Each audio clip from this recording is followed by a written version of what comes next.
Hi everyone, welcome back. I hope you're all doing really well.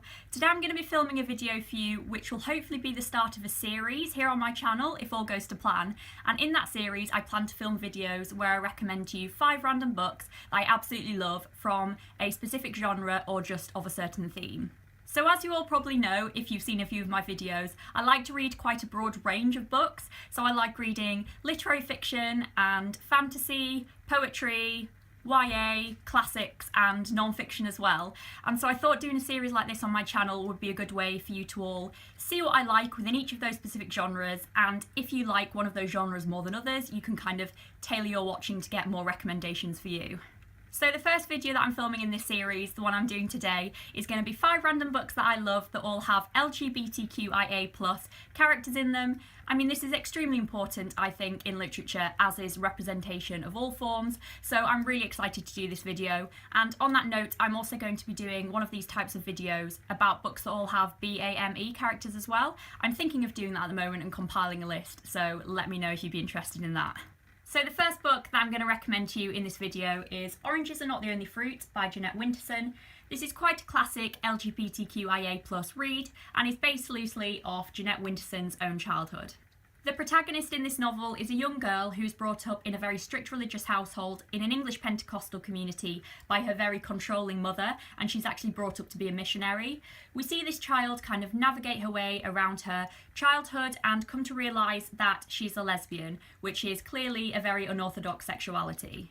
This novel explores ideas of self-realisation, sexual exploration and also religious rebellion, but also kind of the disillusion that the world is made up of binary opposites, so good and evil and the binary gender roles that we ascribe, and it kind of makes the point that this is clearly not the way the world actually is, and this really does exclude people who do not fall into these kind of given definitions. This is just a brilliantly written and brilliantly insightful novel that I would recommend for everyone to read, especially as it is so influential in terms of gay literature. Next, I'm going to recommend for you Days Without End by Sebastian Barry, which is a historical literary fiction novel following protagonist Thomas, who is 17, and he flees the Great Famine in Ireland in the 1850s, which has killed his family, and he arrives in America. Here he meets John Cole, who is his would-be life companion, and the two men sign up for the US Cavalry and end up fighting in the Indian Wars and ultimately the Civil War as well. This novel is told from the point of view of Thomas, kind of written colloquially through his own voice, and this made it quite hard to understand at first. It took me quite a while to get into it, but once I did, I could just appreciate it for the unique and brilliant storytelling that it was. Through Thomas's eyes, we really got to witness the horrors that the men witnessed during fighting in the wars, and seeing the way that this affected the man's mentality directly was just so fascinating. In this novel, we see the two men create their own family and adopt a young Indian girl called Winona as their own child, and we also come to realise as the novel comes on that Thomas is in fact a transgender woman and prefers to be addressed as a woman and appear as a woman in their own home. This is a wonderfully unique story, both in terms of its plot and its writing as well, and so I'd highly recommend this one if it sounds like something that's interesting to you. It just discusses LGBTQ+ themes in a time when they weren't acknowledged as such, but they were still just natural parts of these characters' lives, and I thought it did that absolutely wonderfully. Next, I want to recommend you A Little Life by Hanya Yanagihara, which is a literary fiction novel that follows 4 men who meet at college and move to New York together and embark upon their lives. And throughout this novel, we just get to see these 4 characters over many, many decades, and we witness their relationships, their successes, and their difficulties as well. So this is quite a controversial book. A lot of people love it and a lot of people really, really dislike it. And I just wanted to quickly address a couple of the complaints that people have about this novel, because I do think one of them in particular is very important to address, and so I quickly just wanted to tell you kind of where I stand on it. The most major criticism that this book has faced that I've seen of surrounds the themes of abuse that this novel explores. So one of the main men, Jude, experienced a lot of abuse and trauma as a child, and this book does look extensively into these things that happened to him when he was younger and over the years as well.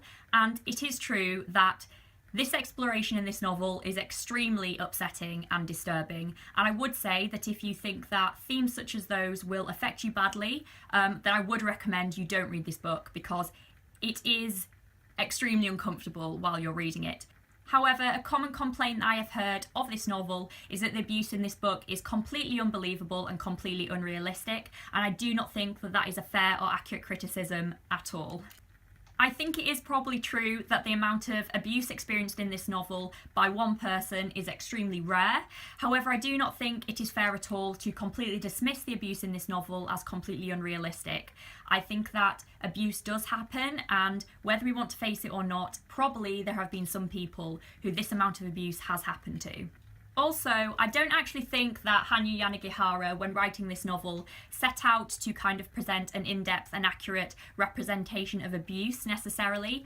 The novel, at least for me when I read it, came across much more about the characters and their relationships with each other and the way that they were changed and altered due to a lot of these different events that happened, with a focus much more on the characters and their relationships rather than the actual events, if that makes any sense. The other main criticism of this book is that it is too long. It is very, very long, but I myself didn't find it too long at all. I felt like I really witnessed all of these characters' lives in the full, and it was just so detailed and rich and so well written that I really loved the long ride. And I don't think that books necessarily have to make the point that they're making in as few words as possible all the time. This isn't necessarily a virtue of a book for me every single time. So that all being said, this novel has gay, bisexual and lesbian representation in it, and also just generally explores the fluidity of sexuality and love, and also asexuality as well. It's such a beautiful, richly detailed novel that just looks at characters and human relationships in so many different forms, and I absolutely love it.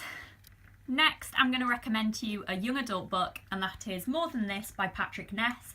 This novel tells the story of a young teenage boy who is our protagonist, and in the first few pages he actually drowns and dies.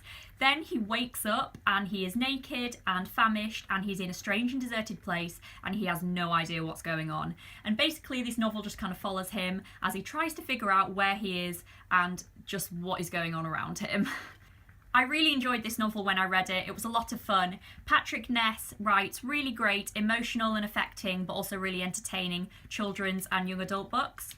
Basically, all you should know before going into this novel is that a boy dies at the beginning and then he wakes up somewhere else. The novel will have you on the edge of your seat wanting to know what's going on all the way through. You will not guess what is going on all the way through. It's very thought-provoking, and it also has really great, realistic gay representation in it. What's not to love? And finally, I'm going to recommend to you a book that I just had to put in this video. It wouldn't have been right if I hadn't, and that is Tin Man by Sarah Winman. I read this last year and I absolutely loved it, and it's quickly becoming one of my favourite books of all time. As you'll probably already know if you've seen like any of my videos, this is a literary fiction novel that tells the story of two friends, Ellis and Michael, who have been best friends ever since they met when they were young boys. One of the half of the novels is told from the point of view of Ellis in his middle age, and the other half of the novel is told from the point of view of Michael, and throughout this novel we just get to piece together their separate and shared lives. This novel is just so beautiful and so emotionally touching, and it introduces you to some of the most complex and raw characters that I've ever read. It also just explores friendship and love and relationships in such an insightful way, in one of the best ways that I think I've ever read about. This novel also explores themes such as sexual identity and also the AIDS epidemic of the 1980s, and Sarah Winman just deals with these topics with such incredible compassion and perception. I absolutely love this novel. I would literally push everyone to read it if I could, but I swear I will stop mentioning it in as many YouTube videos for now. So those were 5 of my LGBTQIA+ recommendations. I do just quickly want to add while I'm here that I'm aware that none of these books had intersex representation in them, and that is something that I am wanting to read more of, and I'm consciously making an effort to do this, as well as just reading more of these themes generally. And so hopefully if I do a part 2 of this video at any point, then there'll be some intersex representation in it as well. So thank you so much for watching, as always. I hope you really like the sound of this new series here on my channel, and I'd love to know what kind of genres you'd like to see come up next, if you have any kind of specific genres that you want to hear more about, and hopefully I'll be able to give you some recommendations.